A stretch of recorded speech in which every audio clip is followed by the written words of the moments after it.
to record to the cloud.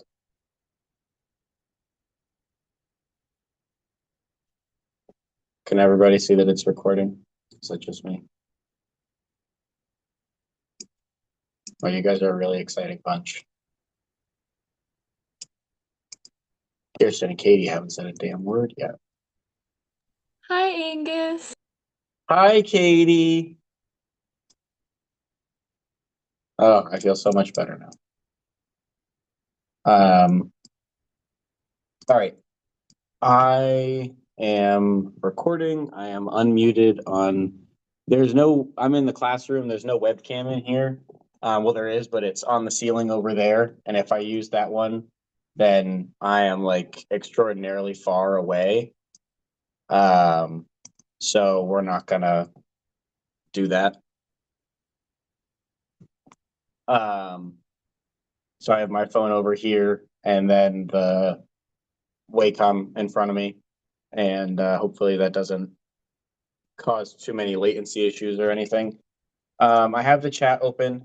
If you're nervous to express yourself in words, you can send me a private message with a question that you may or may not have. And then I have the participants open. I'll try and keep an eye out here so that we don't miss anyone if they join in partway through. Actually, I could probably just turn the waiting room off at this point.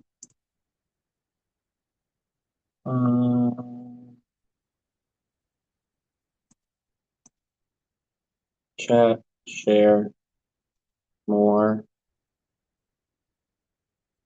Focus. Huh. Okay, maybe I can't turn that off now. Oh well.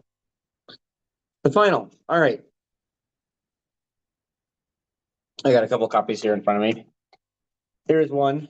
Your final is 100 questions long. There you go. Goes to question 100. You have the full 3 hours to do it. Your lab instructors will be here primed and ready to go pretty much right at 6 p.m. So whenever you do finish, you can jump right into PSE practice. Last semester, I did not enforce that you had to stay after your final exam. I understand that you have a lot of other exams. This is a very long exam. You are all very tired, et cetera, et cetera. So last semester I gave the option. You could stay or you could go. I think I'm going to stick with that this semester, but I would really remind you all that your PSE is a week away from probably when this will get uploaded to the YouTubes, a week and a day.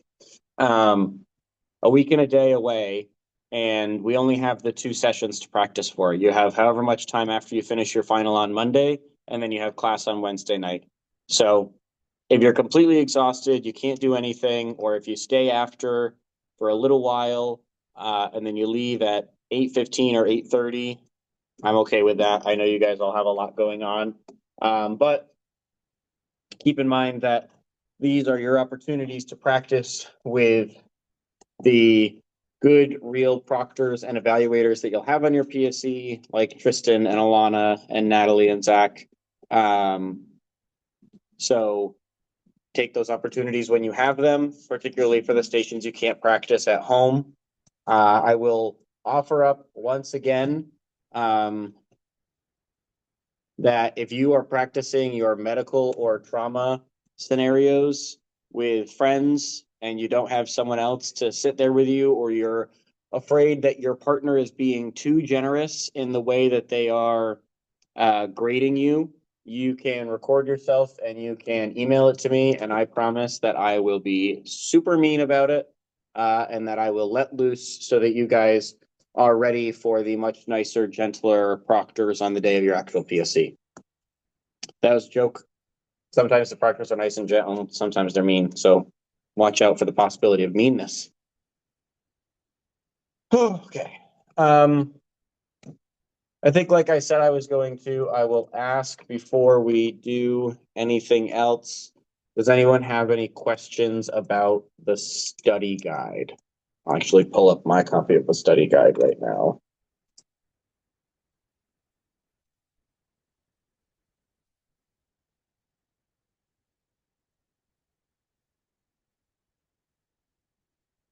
Hmm. Study guide.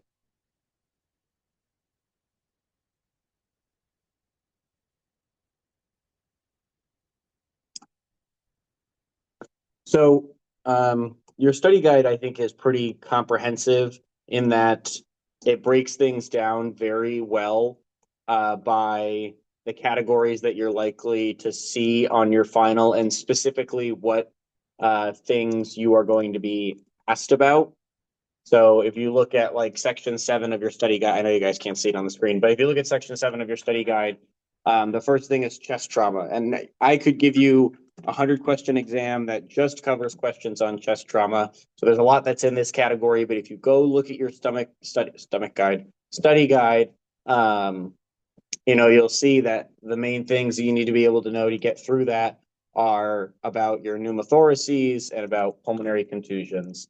And that, you might not see a whole lot of questions about pneumomediastinum or, I don't know, other weird niche chest trauma situations. But let's start off with some broad overview stuff.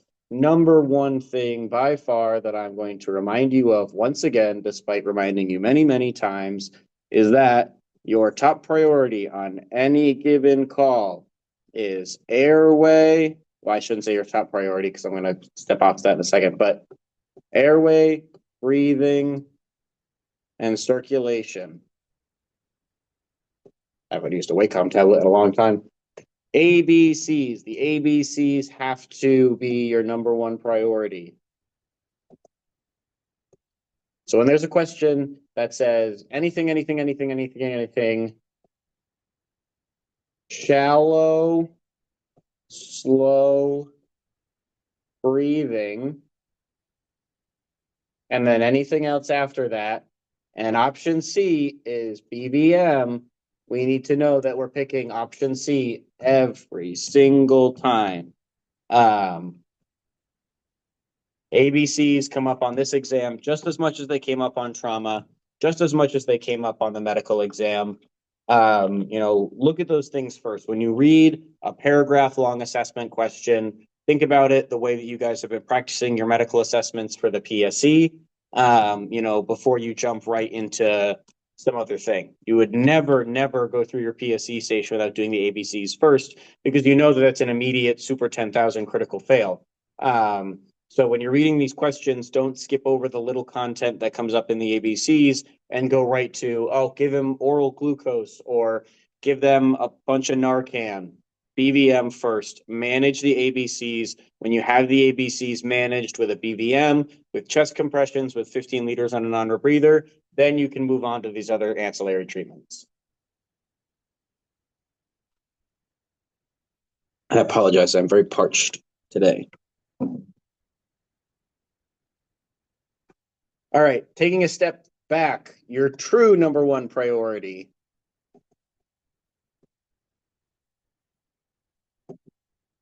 is you. Got to look out for number one.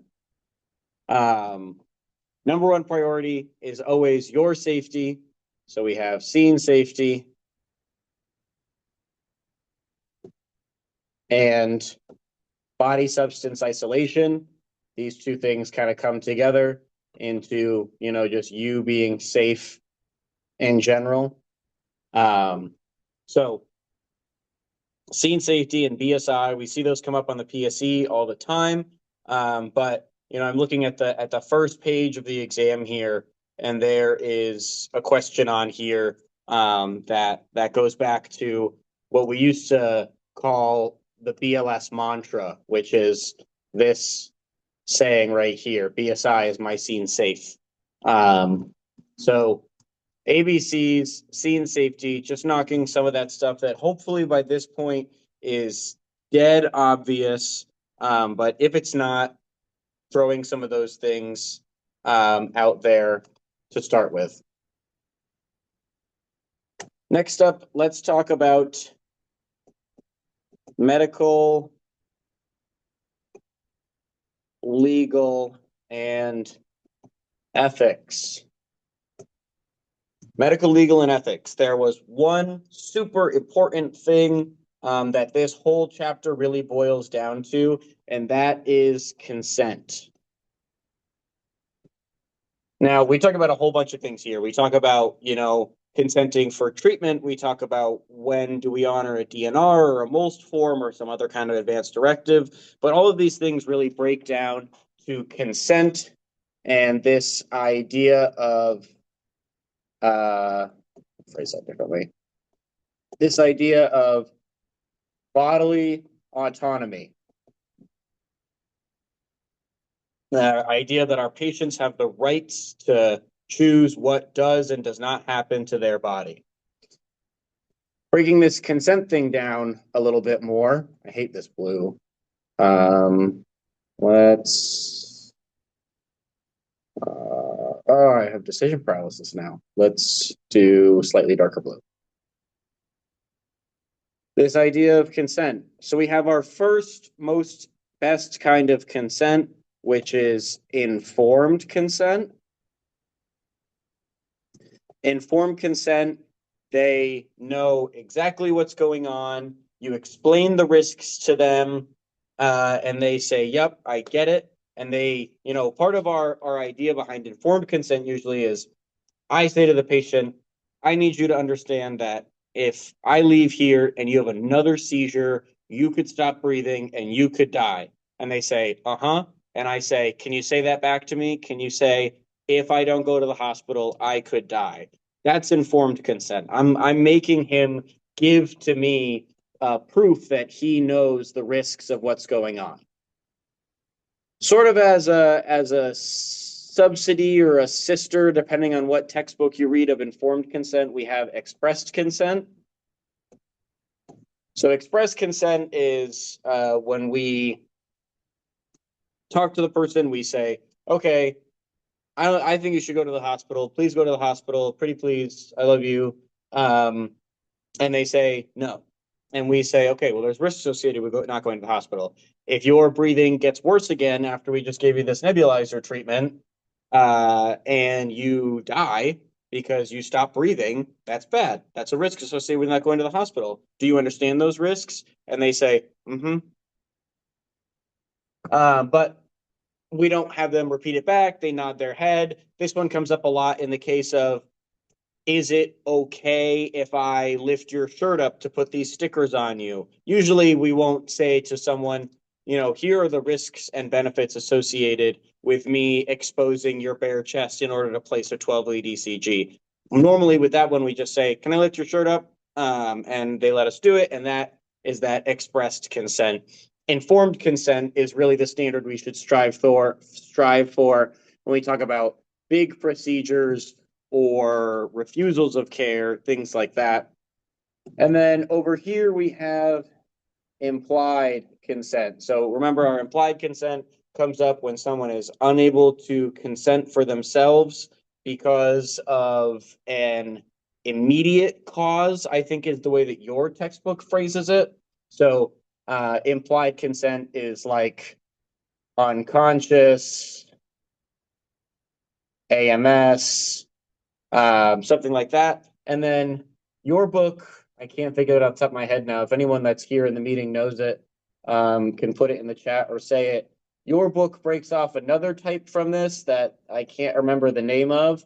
That is what, the kind of consent we use for peds and those with developmental or intellectual disabilities, people that are persistently unable to consent for themselves. Your book doesn't call it implied consent. It calls it something else. I can't remember. But this is what a lot of these things in this whole chapter break down to. This whole medical legal ethics section is consent, bodily autonomy. We'll want to know these different types of consent. It would be pertinent to know about DNR forms, which are do not resuscitate, / MOLST forms, which are medical orders for life-sustaining treatment, sometimes written as POLST or COLST. And these are physician and clinician, respectively, all the same names. And then we also have living will and power of attorney. My Zoom thing is getting in the way. Attorney over here. Living will and power of attorney, you're less likely to see a question about on this exam. I don't think there is one on this exam. We're less likely to see questions about on this exam just because they are more legal documents than they are medical documents. Of course, all of these are, legal documents to a certain degree. But a DNR or MOLST or POLST or COLST is filled out by your physician and then signed, with their approval for you to make this decision. Living wills, durable or medical power of attorney are things that are completed by a lawyer to give someone else the right to make your decisions. Most important thing about all of these that I'm sure we all remember from back when we first talked about them is they only apply when they can't consent for themselves. So we may have someone that is persistently unable to consent for themselves, say a patient who is, geriatric, who has Alzheimer's dementia, and we have a note from their physician that says this person's neurologic status has progressed too far, their mentation is too poor, they cannot consent for themselves anymore. Or we might have someone that at baseline is able to consent for themselves, but if we get to their house and they are already in cardiac arrest, then this MOLST or DNR takes over in place of this implied consent. Remember that our implied consent says that a patient would want, we assume a patient would want us to treat them to the reasonable degree necessary to keep them safe and alive. Were they able to provide consent? And these forms basically overrule that. They say that, okay, implied consent says start CPR on, this 86-year-old because we expect that they would want us to do our best to keep them alive. And this DNR and MOLST sort of overrule that by them giving informed consent for you to not do CPR on them sometime in the past that carries over into where they are now unresponsive.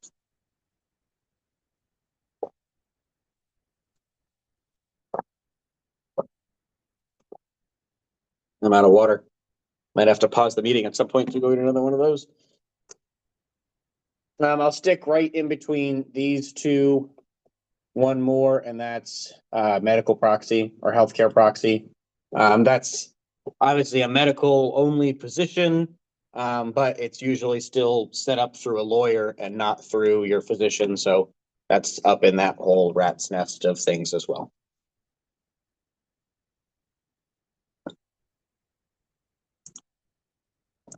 Take a peek at the study guide, see if there's anything I'm skipping out on.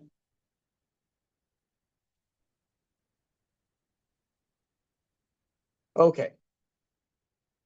So we have, the way it's written in the study guide is as anatomy and physiology and pathophysiology, if I remember right from just looking at it. But I'm just going to talk about the couple main things in it, which are, respiration versus ventilation versus perfusion. Perfusion. So actually get rid of these, and maybe I can make myself a little table here.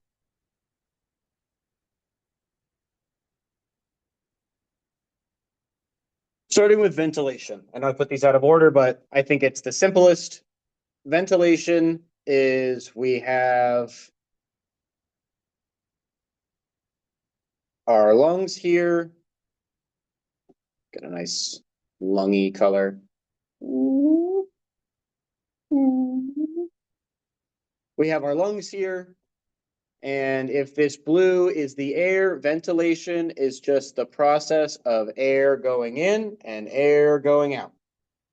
And when we say air going in and air going out, we also mean not just in and out of the lungs, but we mean air getting in and out of our actual alveoli. We want this in-out to be happening specifically. Oops.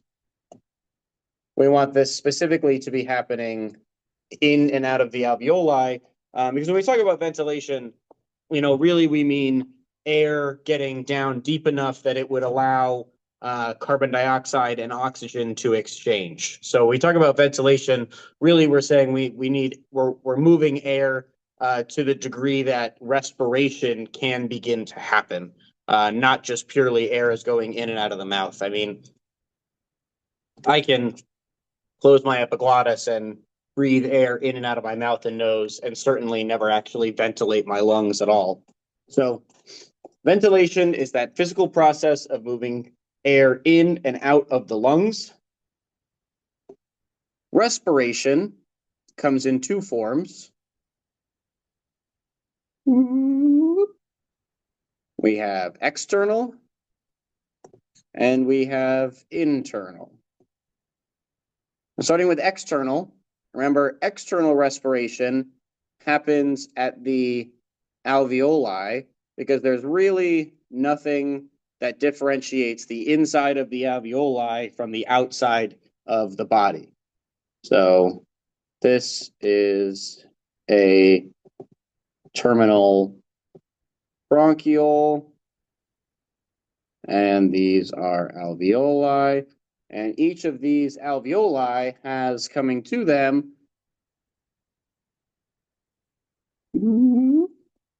a little venule and a little arteriole leaving. And in the middle here, we'll make it purple and we'll call that the capillary. Okay.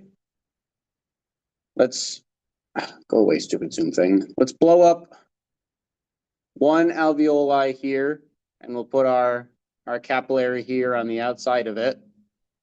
And this is full of blood, as our capillaries are. So respiration is that we take a deep breath in, we have all these O2 molecules in the alveolus, and we have all of these CO2 molecules, CO2, CO2, CO2, CO2 in the blood.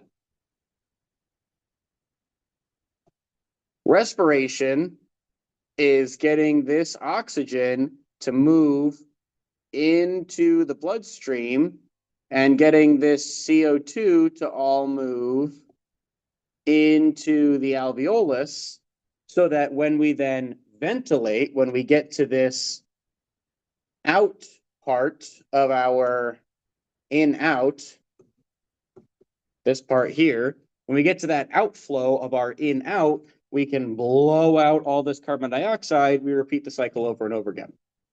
So that's internal respiration or external respiration. Our internal respiration, we have a capillary once again, and it's got some blood. And then around this capillary are a bunch of cells. So these are all individual cells of the body. They're, stacked up all nice and tight. Well, all these cells just did a bunch of aerobic metabolism. Remember that when we do aerobic metabolism, we take O2, glucose, and water, and we produce CO2, ATP, and some other waste products that I'm running out of space on the screen. So since these cells all just did some aerobic metabolism, now they've all got CO2 inside them. And because we did some good breathing up in our external respiration, we now have a bunch of O2 in the bloodstream.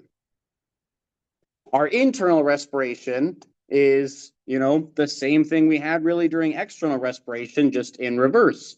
This O2 is going to go into these cells.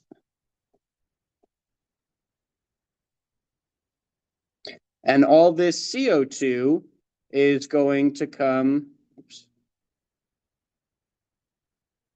into the bloodstream.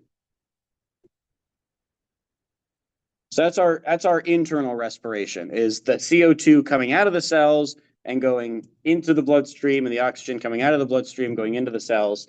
That process we call diffusion. Both of the types of respiration rely on the chemical property called diffusion.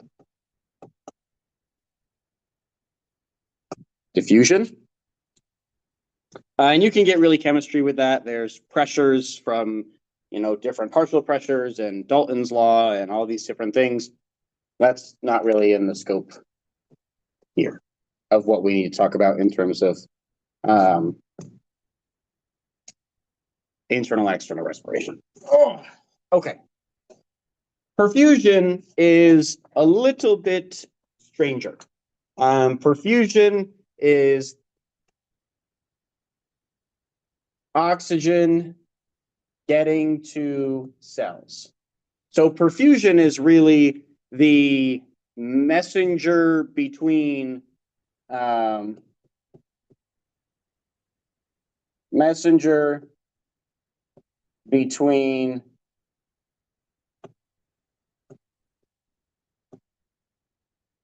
external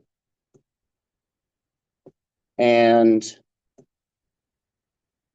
internal respiration.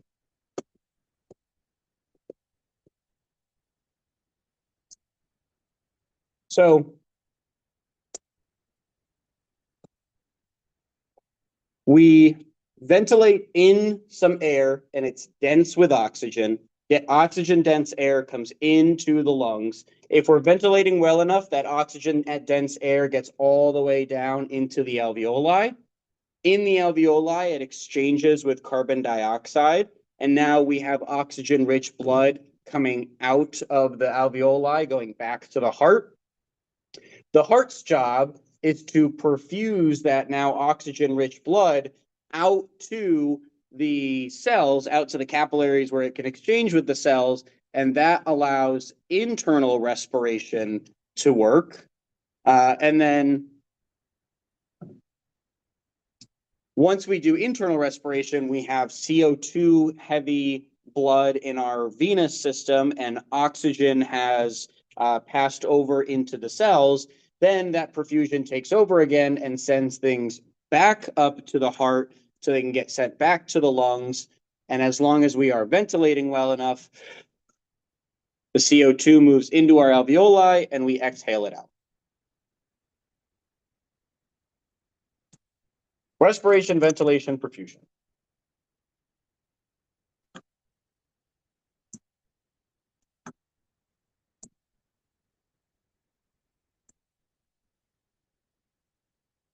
I think next we are going to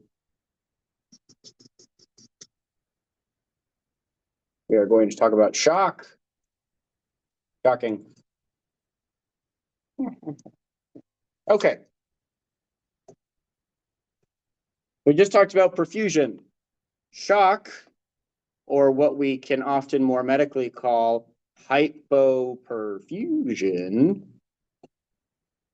is a state where the tissues of the body are not adequately being perfused with oxygen for a whole bunch of reasons. What are those reasons? Well, we can break them down into a few main categories. We have our most famous, most obvious one, hypovolemic shock. No juice. If you don't have enough fluid in the vasculature, the heart cannot pump it hard enough to maintain good pressures that go around and perfuse the body, particularly the brain. All right, coming up next, cardiogenic. This is Heart weak.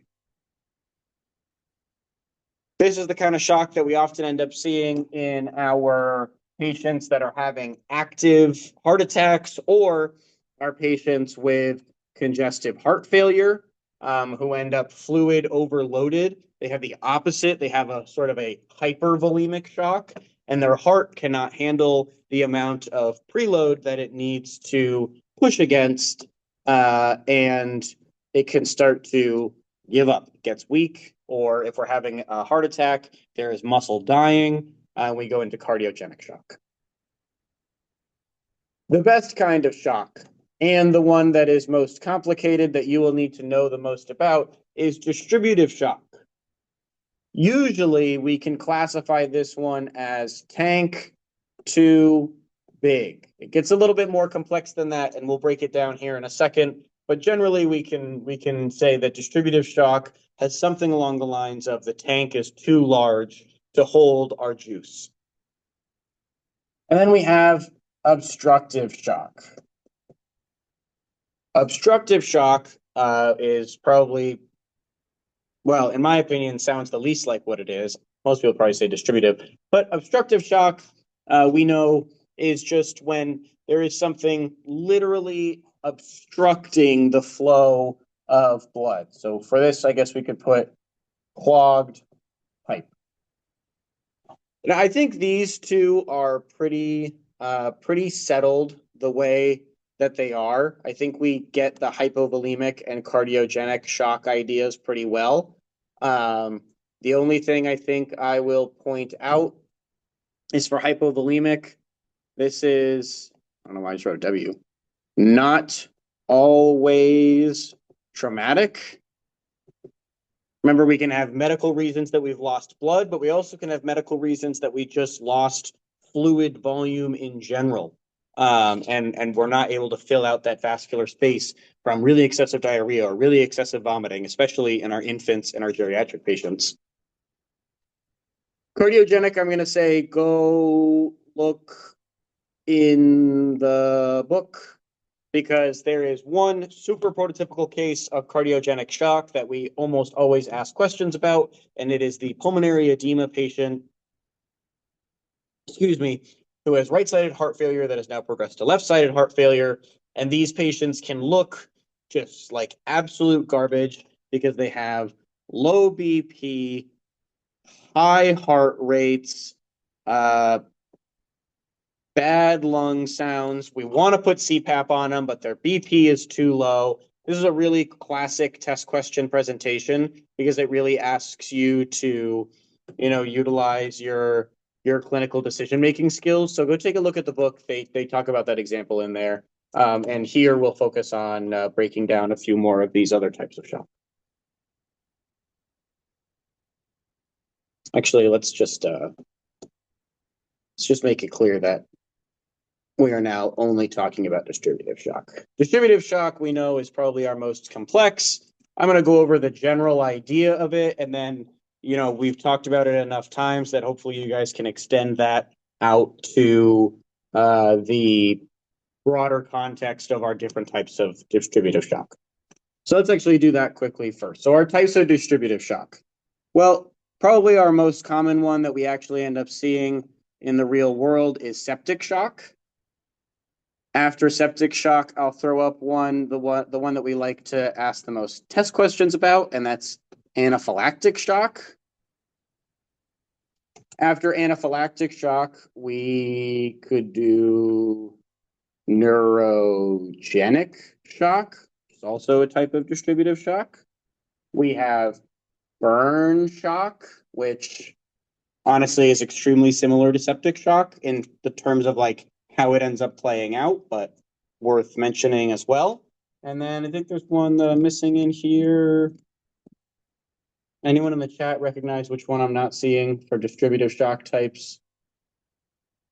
Septic, anaphylactic, neurogenic, burn shock. Study guide.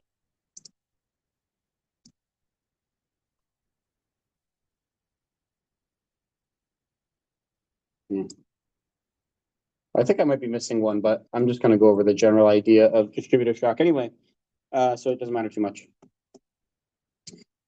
Let's bring back our blood vessel. Now, if you guys go back and watch the exam 2 and 3 review, or the exam 2, the section 2 and 3 exam, or the exam 2 review, sorry, I'm all over the place. I think that you will see this, like a very similar drawing to this, but I'm okay with that. I think it's a good example. So here we have a capillary bed. Actually tighten this up a little bit. We have a capillary and we have a whole ton of cells.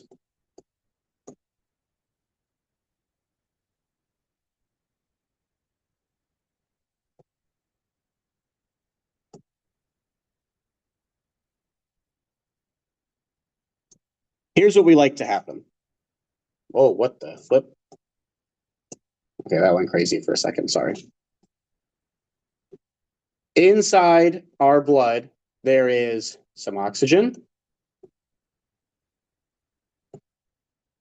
That's always good. We like that. But we know that mostly inside our blood, there's water. Actually, instead of writing H2O here, I will put these little asterisks of water. We know that most of our blood is made up of water.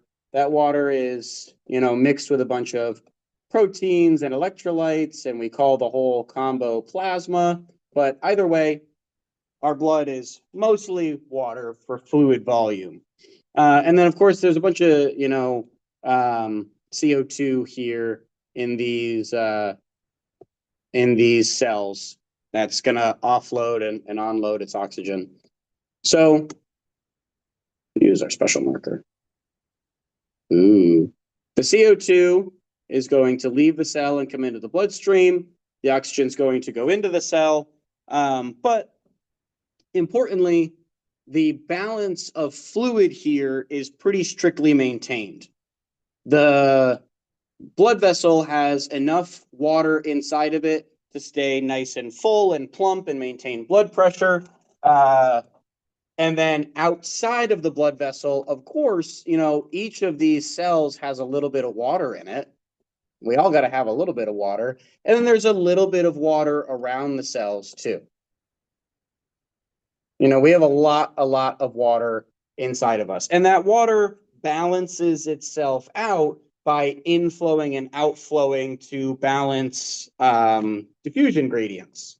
We can talk about hypotonic and hypertonic solutions and how it affects cells, particularly in trauma patients. There's a whole bunch of stuff that goes along with it. Now, what happens in our distributive shock patients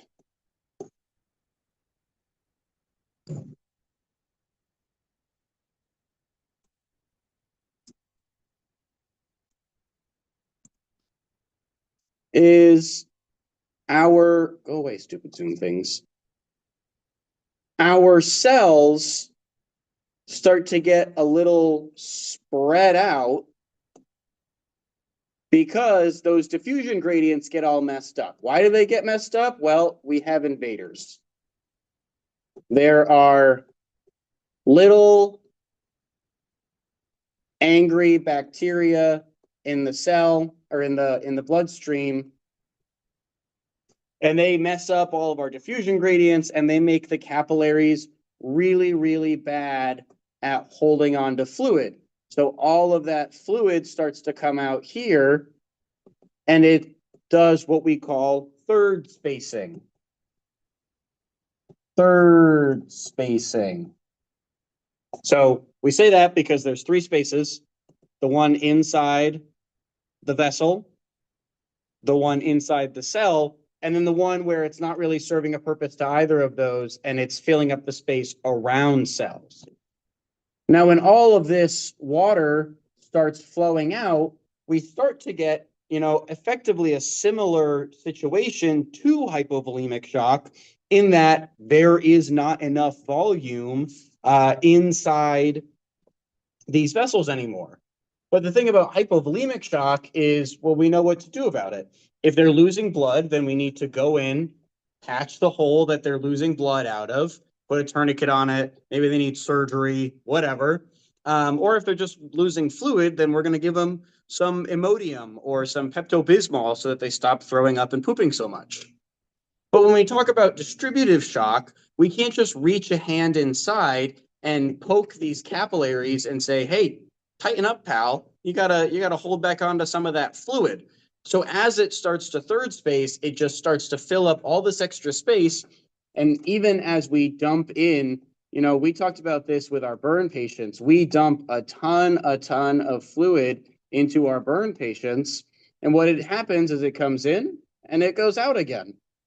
Because these membranes are just so messed up by the leakiness of their capillaries, and that's what we call distributive shock. Just to put some words to it, because it's a word-based exam and not a picture-based exam, distributive shock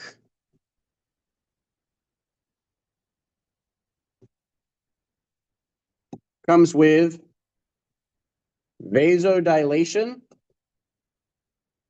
That's where we get this original thing that we set up here of tank too big, because there's vasodilation. And I'll put increased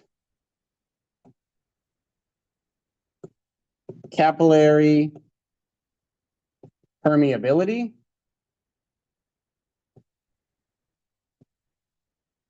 Or, as we often say, leaky capillaries.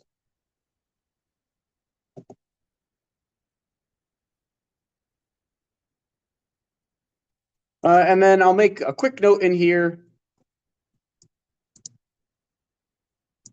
Sorry, just checking the time on us. I'll make a quick note in here about obstructive shock.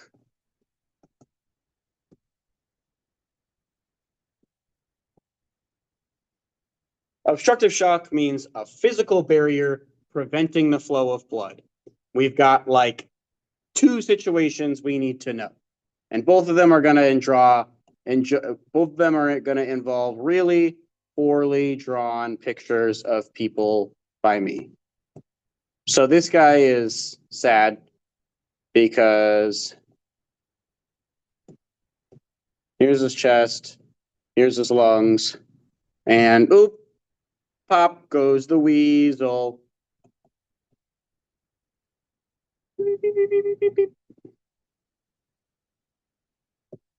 We blew a hole in the lung.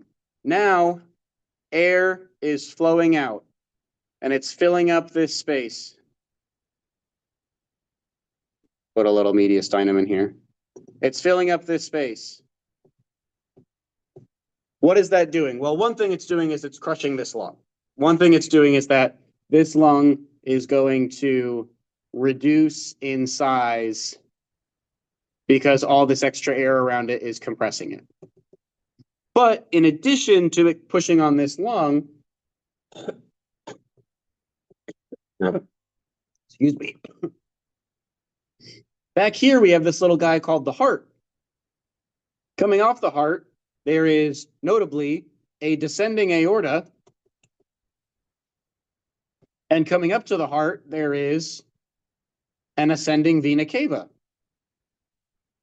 Or a inferior vena cava, not ascending. There's an inferior vena cava.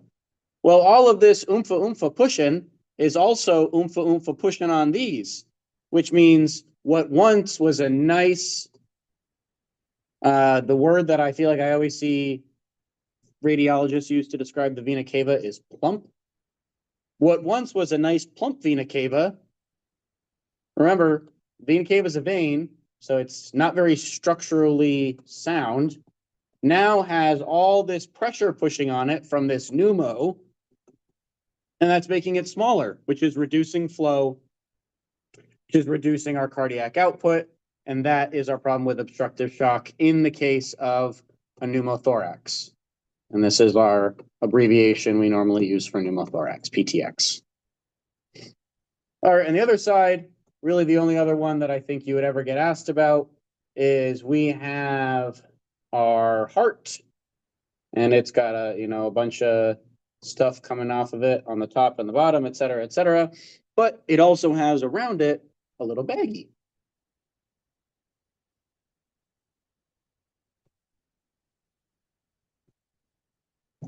The pericardium. The pericardium is a little sac that goes around the outside of the heart.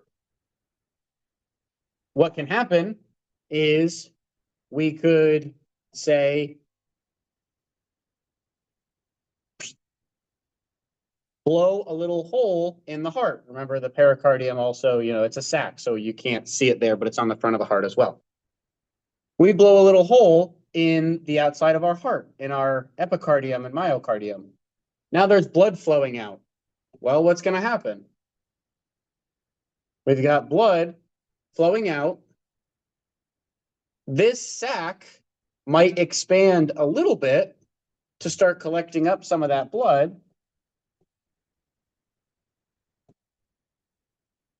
But eventually what is going to happen, because the sac is a relatively rigid membrane and the heart is a smushy muscle, is as it fills up with blood, the heart is going to get squished. When the heart gets squished, the atria and ventricles cannot fill properly, and if they do not fill, then there is nothing for them to squirt out. We got our RA, LA, RV, LV here. If RV and LV can't fill up with blood, then when they squeeze, they can't push out blood. And if they can't push out blood, we can't perfuse the body, and we are in obstructive shock.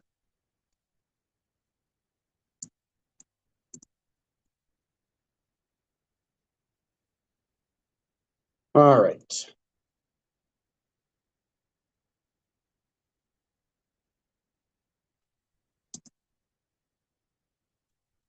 Any questions in the chat? Any questions from those in the thing? Oh, Katie left. Katie, if you come back to watch this recording, I want you to know that I'm heartbroken that you left. Peter, are you still awake? Yup. Hey, Kirsten, are you awake? Yeah. Yay. Well, I'm glad you guys are here with me. All right, moving on to airway and respiratory emergencies. I'm not going to spend time here because we've said it so many times going over what does inadequate breathing look like. I think that you guys have all actually developed a really strong grasp for what it looks like out there on your ride time. But we know that there are those certain buzzwords we're going to need to remember from the state, like shallow and slow, to know that breathing is inadequate. Ugh. Oh, what else? I do want to take the time to break down some of the pathophysiology of lung sounds because I think that they are important to know. So, lung sounds. I won't bother writing it down, but hopefully we remember that our best lung sounds are the ones that we really don't notice or hear. Somebody that is breathing really well, we don't even realize that they're breathing because it's quiet and smooth and unlabored. All right? But getting into the less ideal version, starting with our most obvious lung sound, the one that we hear about the most and probably the one that we hear the most is wheezing. Now, if I bring back the inside of the lung, zoom.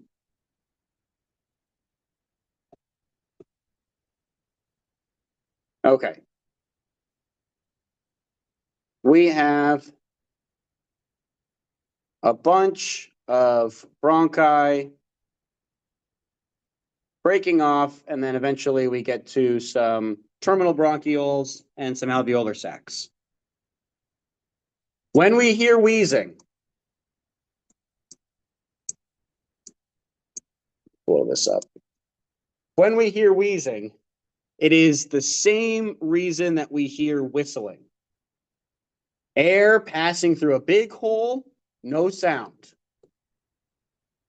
Air passing through small hole, we make little whistle. We make a little whistling noise.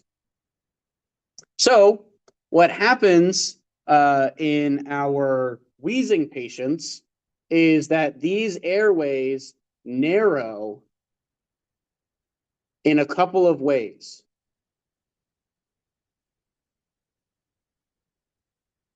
The main one in our asthma, COPD, bronchitis patients that we talk about that are classically very wheezy is that the bronchi are not just loose, flappy structures. They have muscular bands that help dilate and constrict them. Well, when we have an asthma attack, these bands tighten up and physically reduce the diameter of our bronchi and our bronchioles. The other thing that happens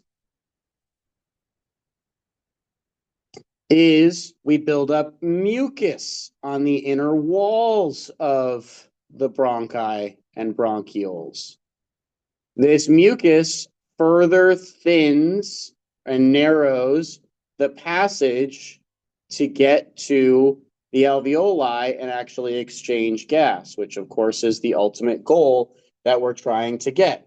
So we narrow down these passageways and we get like a, and that leads directly into our next one that I'll put on here, even though I hate when people call it a lung sound because it's a trachea sound, and that's stridor. And I'm going to be really brief with this one. We have a patient. Here is their head. Going through their throat is this tube that we call the trachea. And when stridor happens, that tube gets narrower, usually from inflammation, probably most famously from anaphylaxis, but we also can have stridor with croup and,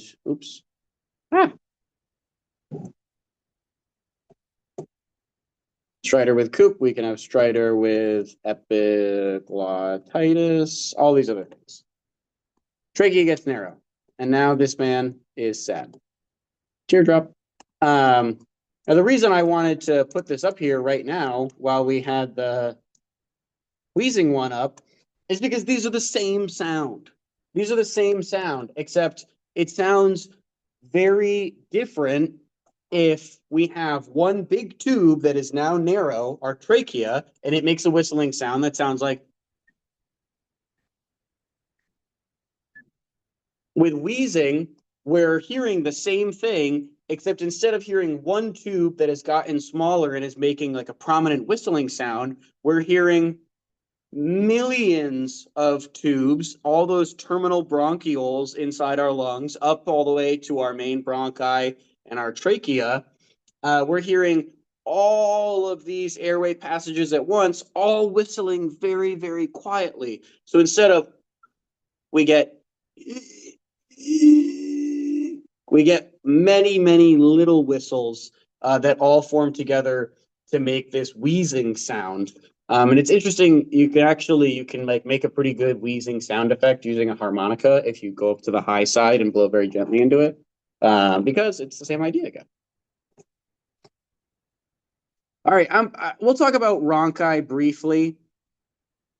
Rhonchi are a weird one. I've told you guys before in class that a lot of times we'll hear our other providers when we have rhonchorous lung sounds say that they sound junky. Not our most medical terminology, but pretty accurate when you hear rhonchi for the first time that you think like, yeah, it's kind of gross, junky, nasty sounding. So we have our junky lung sounds.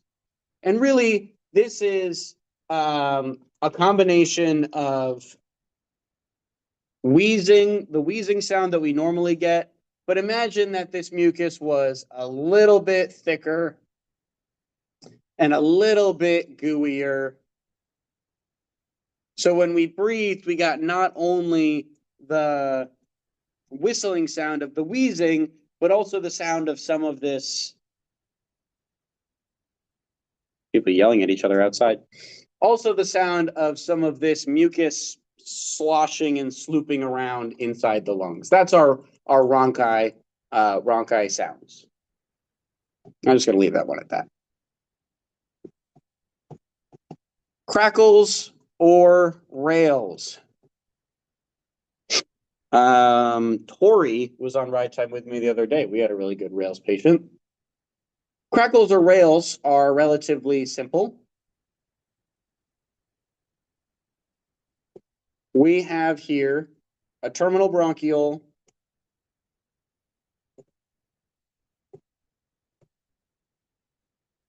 and we have some alveoli.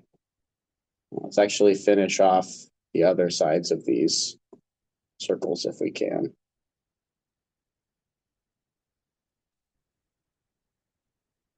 A little passageway for air. So that's an important part of an alveoli, is that air can get in and out. What happens in crackles and rails is somehow we end up with a little bit of fluid inside these alveoli.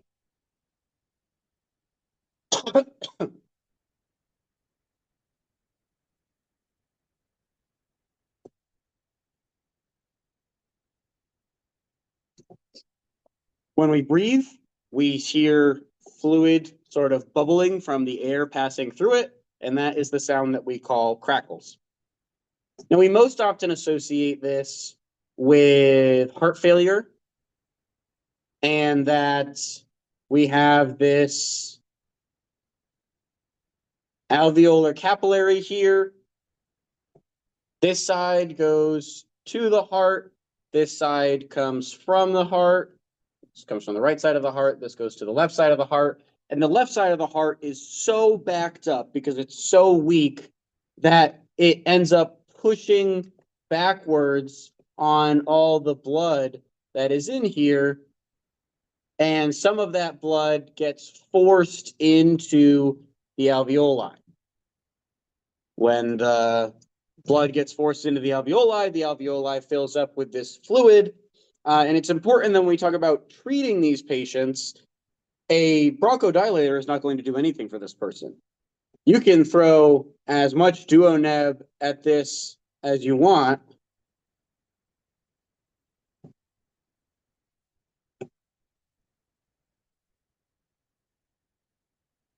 Just slam it with DuoNeb, nothing is going to happen. Because the problem is not remotely related to bronchoconstriction or mucus buildup or secretion in the way that DuoNebs help with our rhonchi and wheezing patients. What these patients need is to not have so much extra fluid. How are we going to do that? Well, we're not really going to get rid of the fluid ourselves. Even at the ALS level now, we don't give diuretics in the ambulance anymore. But what we are probably going to do is give them some CPAP as long as they can tolerate it. Remember, this is not the perfect, physiologic image of what happens with CPAP. But if we allow our imaginations to run free for a minute, and if this freaking Zoom thing will get out of the freaking way so that I can actually do something on this presentation, then, I'll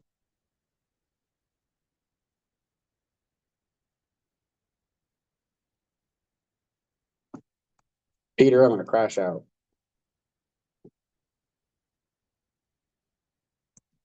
There we go. All right.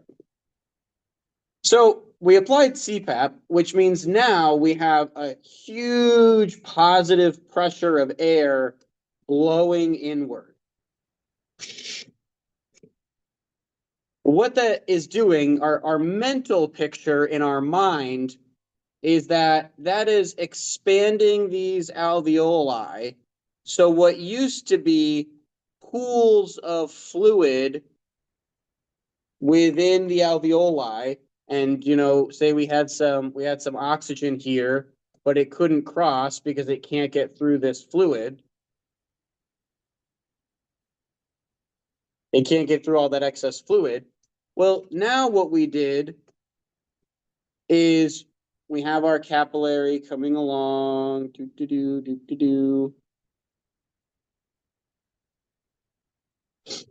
Now, partially, we blew these alveoli up a little bit, and that thins out the fluid across the walls and hopefully helps to push some of that fluid back into the capillary where it belongs.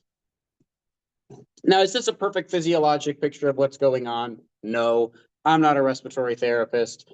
None of us here are respiratory therapists. Respiratory therapists are great. You should go be one.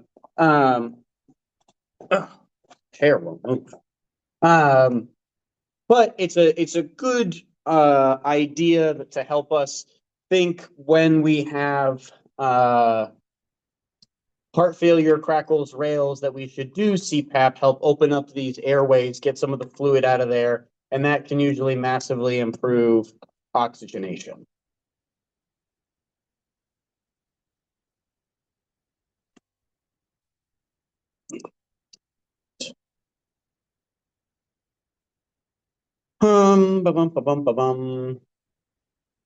There's a few more things on your study guide you should look at: spontaneous pneumos, managing a patient who you attempt to put an OPA in, but it doesn't work. That one is on the PSE as well, so hopefully something that we've been studying up on.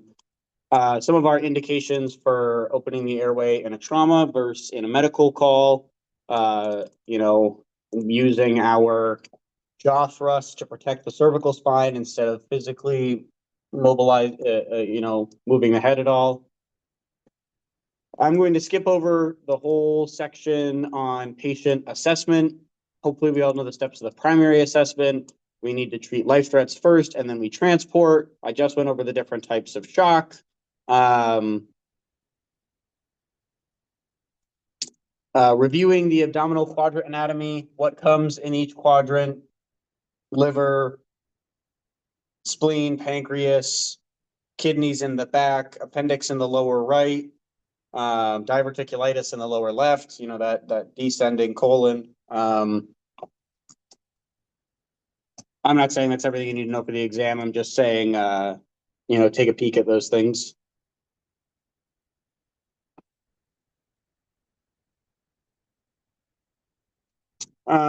This is a good one because I don't think we talked about it too much in class. This is probably a pretty, I don't know what question exactly this is referencing, but actually I do. It's question 10. This is pretty much going to be a dead giveaway, but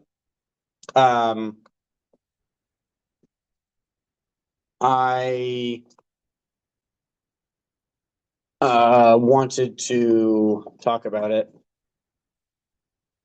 If I can get this other stuff out of the way. Standby one.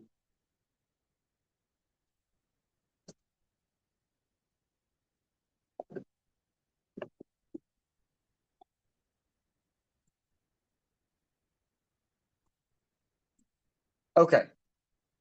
So this comes right off your study guide, but I figured I would say it myself, just so that you could all have pretty much a free answer on the exam as long as you watch this. Amlodipine and atorvastatin. Now, I'm not going to spend too long on this because we can get really deep into how these things work. But all I'm going to say is amlodipine is a calcium channel blocker. What does that mean? It means it relaxes blood vessels, usually with the goal to decrease blood pressure. That's usually our goal when we give amlodipine to someone, is we relax the blood vessels and the blood pressure goes down. So usually we're giving this to patients with hypertension. Atorvastatin is for hyperlipidemia. It is where we call this one a calcium channel blocker, a lot of times just called a statin. I think that, to be honest, does something with angiotensin.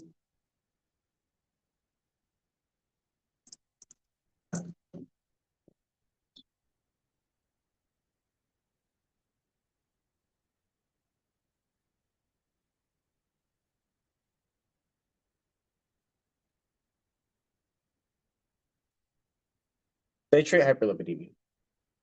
Or I guess more specifically, they would treat hypercholesteremia. But either way, I will leave it to you, the reader, to think to yourself, okay, when I talk about the medical assessment sections, I'm usually talking about cardiac, respiratory, neuro, GI, GU. You can keep going with that list. You know the general list that I'm talking about.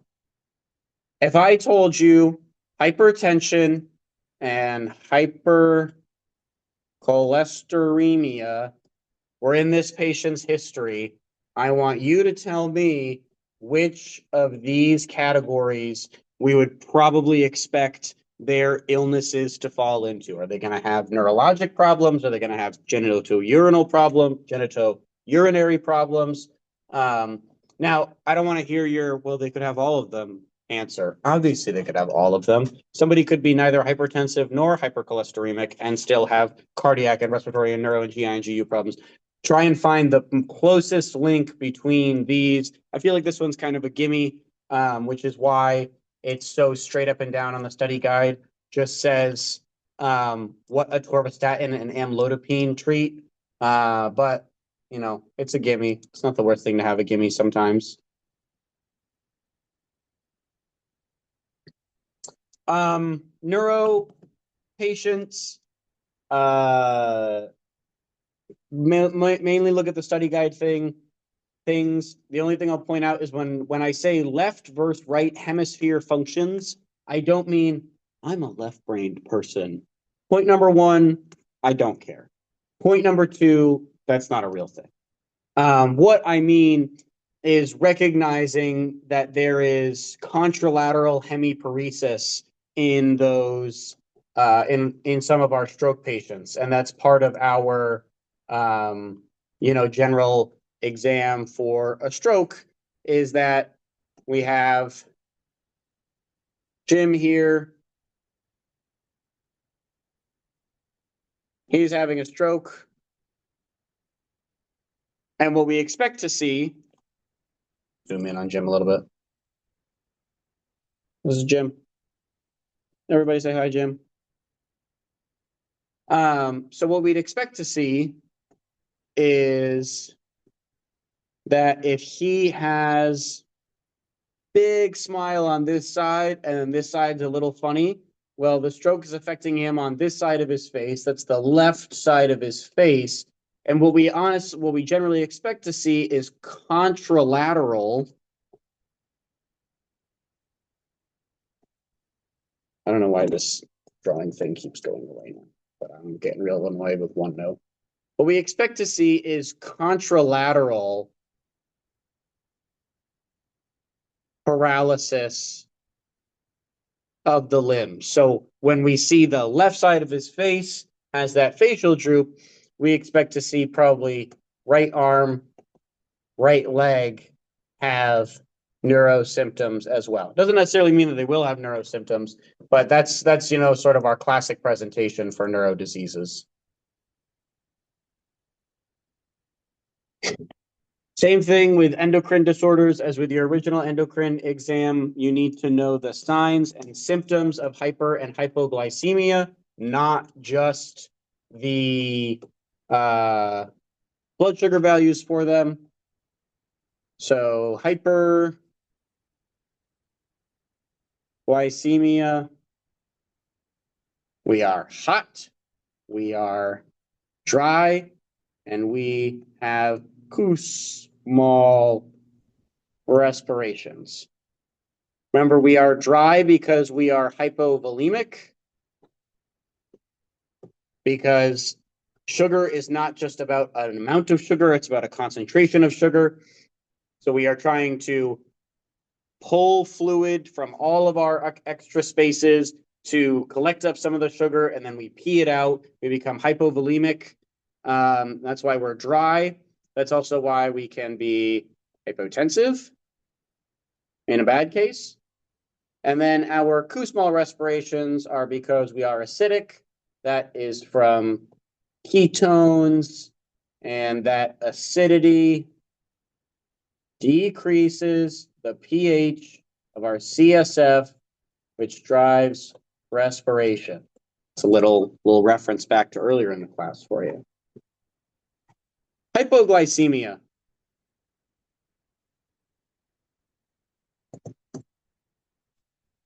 Hypoglycemia, we are pretty much, most important one here, we are altered mental status. Hypoglycemia, we are cold, we are clammy. We might be bradypnic. That one I would say I see less often than I see a tachypnic Kussmaul DKA patient. But then once again, we are AMS. We are clammy for the opposite reasons that we were dry in the other case. We are trying to dump fluid to concentrate sugar.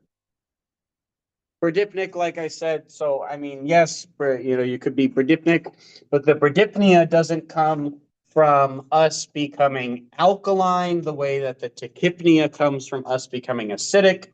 The bradypnia comes from like a lack of available fuel to power our big muscles of breathing.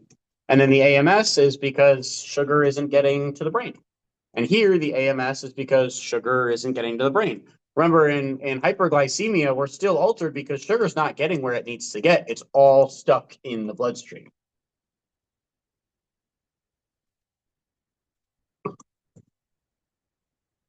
GUGI, we talked about GI bleeds.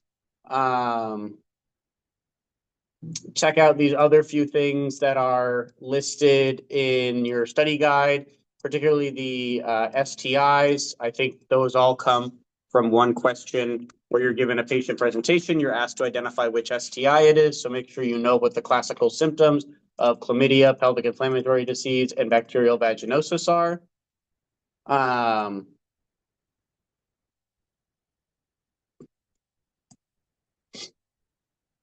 Toxicology, the only things that I will talk about right now is I will just reinforce, hammer in one more time. Opioid overdose presents with pinpoint pupils.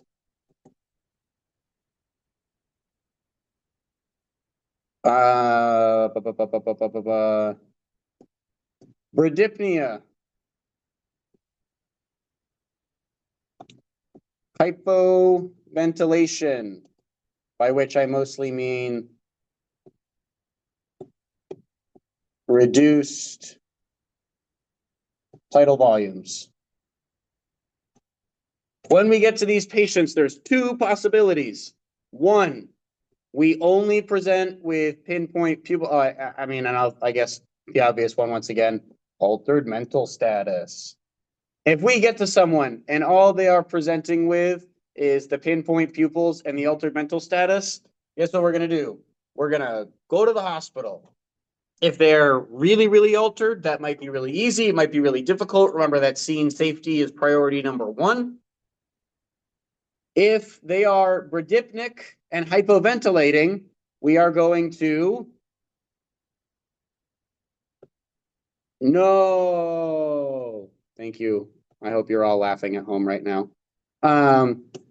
We are going to manage our A, B, Cs, which means we're gonna insert an airway, if tolerated. Then we're gonna BVM. Then we're gonna naloxone not muscular, nasal, 2 milligrams or 4 milligrams, whichever, is in your system. Peter, that little 6-7 was just for you. I wasn't even thinking about it when I did it.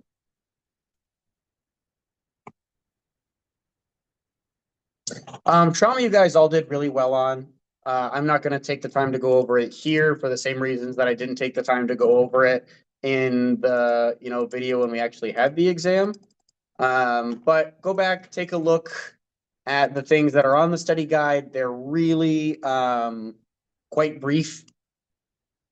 You can rewatch my specific ortho videos lecture or my specific ortho injuries lecture and cover most of what is in the musculoskeletal injuries section of the trauma part of the exam.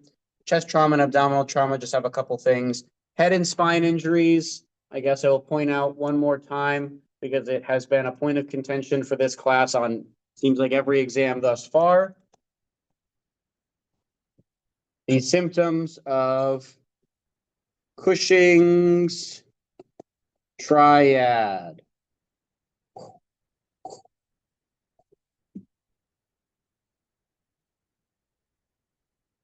I'm going to put, like I always do, I'm going to put the easy ones first, and then I'll go back and put the right ones.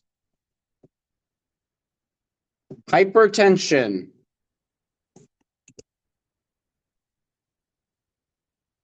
Bradypnea.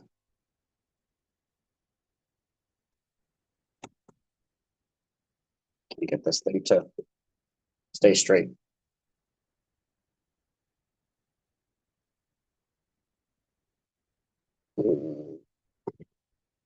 Stand by one.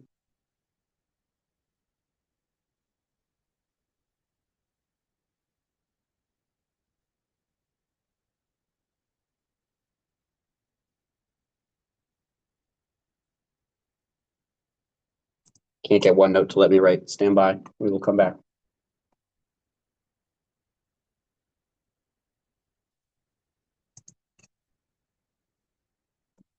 OneNote.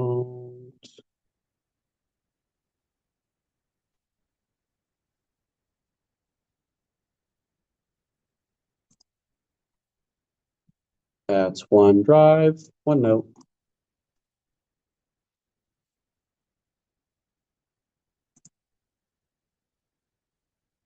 Ah, I zoomed in now.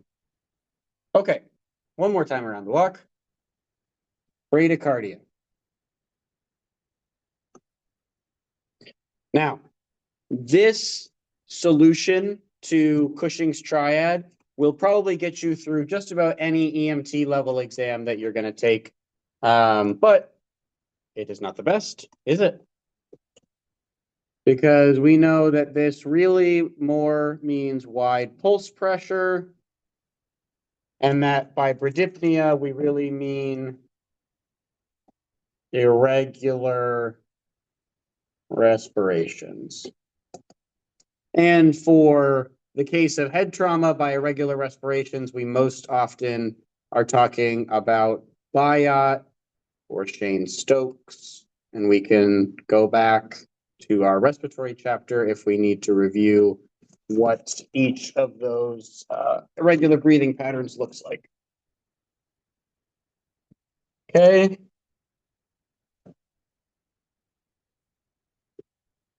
CSF leakage.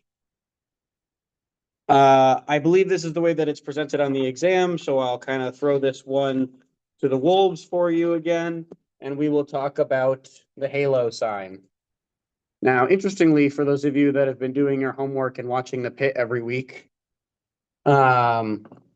they just mentioned the halo sign, and I went and looked it up, and they're right that the halo sign is actually not very sensitive or specific for cerebrospinal fluid, but it's certainly worth being a point of concern. So we talked about in class that the halo sign is we take our little 4x4 square of gauze, and here's somebody's ear. How do you draw an ear? Could be worse. And obviously it's connected to their face, but we don't need to worry about that part. Here's their ear. Obviously in the middle, there's their little ear hole. What we do is if we see blood draining out of the ear, we hold our piece of gauze up to the draining blood. And when we put down a drop of that blood, if it wets out with this sort of light yellow wetting around the blood spot, we say that that is the halo sign. That's our halo.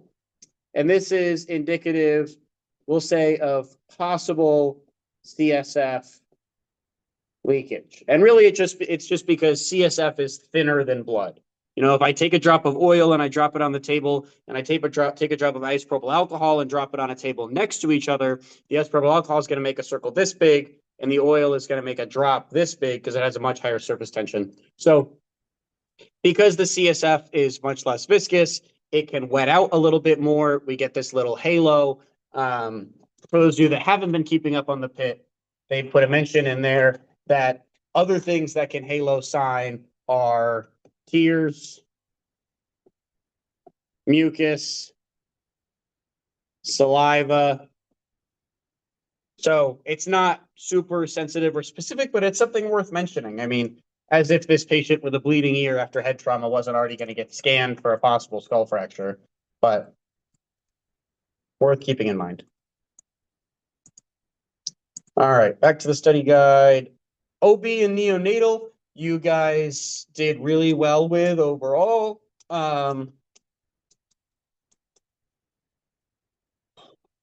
So yeah, I would say I think we hit enough on these things and skills. The only thing that I will tell you to look at one more time before the exam, because it's very cognitive, is our APGAR score, which is our appearance,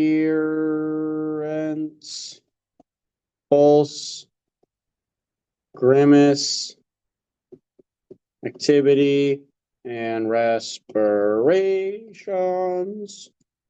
And these are all scored as a 0, a 1, or a 2 in about the way that you would expect. So here we have blue, kind of blue, and pink. Pulse, I think this is less than 60, 60 to 100, greater than 100. Don't quote me on that one, but we get the idea, for the rest of the way down. Strong cry versus weak cry versus no cry, flaccid versus other, kind of tonal versus, resisting applied force, things like that. Really go back and look at the peds section. There is a whole bunch of stuff in here. I think that you guys all did pretty well on it on this exam we just took a couple days ago. But go back and take a peek through it. Always worth a review. Environmental emergencies. There's literally like 3 questions on the whole exam about it. Wouldn't worry too much. Causes and signs of hyperthermia. Remember that heat cramps, heat exhaustion, heat stroke, and how we separate each of them out as we go. Particularly remember that heat stroke is not defined just by a lack of sweating. More complex than that now. Special needs patients. You guys all did really well with that. The dope mnemonic, I don't know if I ever ended up mentioning this in class. I think I did, but I think I just cut a couple parts out of it. I think I called it the do mnemonic or the op mnemonic or something. But dope stands for dislodgement, obstruction, pneumothorax, and equipment failure. So I was taught all of these as reasons that your ET tube can fail after you intubate, but for us, we are talking about reasons that a tracheostomy might fail. So if they have a tracheostomy appliance, that piece of plastic or metal that goes in and actually connects their trach to the outside world, that piece can dislodge. If they have something physically blocking it, most commonly this ends up being mucus. It's an endogenous obstruction. It's not a foreign body. It's big clumps of mucus that build up and obstruct the airway. That would be an obstruction. Pneumothorax, is mostly a concern, obviously, when we have someone who has a trach that is being actually ventilated. A lot of our trach patients aren't physically being ventilated. It's just a pathway for air. And then same thing with equipment failure, mostly comes up with our ventilated patients. But knowing those four things, knowing how we're going to deal with each of them, important for the exam. I actually don't remember what exactly the way that they phrase the dope question is. I don't know if it's just asking you what the letters stand for. Because I haven't looked through this. I don't remember seeing that one when I was printing these off the other night. Anywho. Oh, and then look through EMS ops, MCI, triage, and hazmat. Within MCI, we talked about most of these things in class, but within hazmat and EMS ops, a lot of these are things that we talked about, not that we didn't talk about in person at all. A lot of these are things that I expected you to bring on from when you did your ICS courses. So please go back and review those or review the content from those. You can find it in your book. You don't need to actually go to the FEMA website again. But review all that content, and then we should have a pretty good chance of finishing up this exam on Monday. 100% pass rate. We all move on to our PSE because we're all going to have our ride time done. I don't know about you guys. I certainly went on 10 calls in the last 4 months. Kirsten, Mr. Biggers, anything to add before we leave? Nope. No. All right. Well, I'll see you all on Monday then. We did record a perfect score medical assessment scenario, trying to figure out how to get it out to you guys, because right now the videos are stuck in sim capture. So I just need to figure out how I can actually get those to be MP4s or something, and then I'll put it up on the YouTube channel, and I'll put this up on the YouTube channel as soon as I can get access to the recording. So bye-bye, everybody.